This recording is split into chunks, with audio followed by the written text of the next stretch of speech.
পৃথিবীর সব মানুষকে জানাইতেছি, বাসা বাড়িতে, কমিউনিটি সেন্টারে, পিকনিকে, হোটেল রেস্তোরাঁয়, মেসে বাবুর্চিরা যে গরম মশলা দেয় এটা অপচয়ের শামিল। অপচয়কারীরা শয়তানের ভাই, অতএব সাবধান, অপচয় যেন না হয়। যা আপনারা ব্যবহার করেন তা 3 ভাগের 1 ভাগ কমিয়ে আনতে পারবেন আমার নিয়মে মশলা ব্যবহার করিলে। প্রথমে গরম মশলা ভালো মতো ধুয়ে ব্লেন্ডার করে নেবেন অথবা পাটায় পিষে নেবেন। এতে অল্প মশলায় যাই রান্না করেন সুঘ্রাণ ও সুস্বাদু হইবে।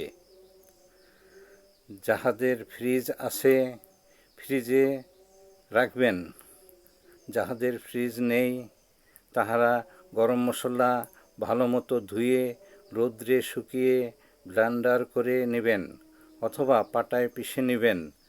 ভালো প্লাস্টিকের বয়মে রেখে রান্নার সময় অল্প পরিমাণ মশলা দিয়ে রান্না করবেন। খাবার সুস্বাদু ও সুঘ্রাণ হইবে।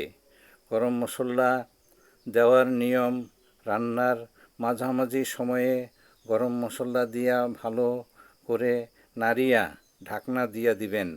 সময় মাফিক হালকা নাড়াচাড়া দিবেন। ইনশাআল্লাহ খাবার সুঘ্রাণ ও সুস্বাদু পরিবেশন করিতে পারিবেন।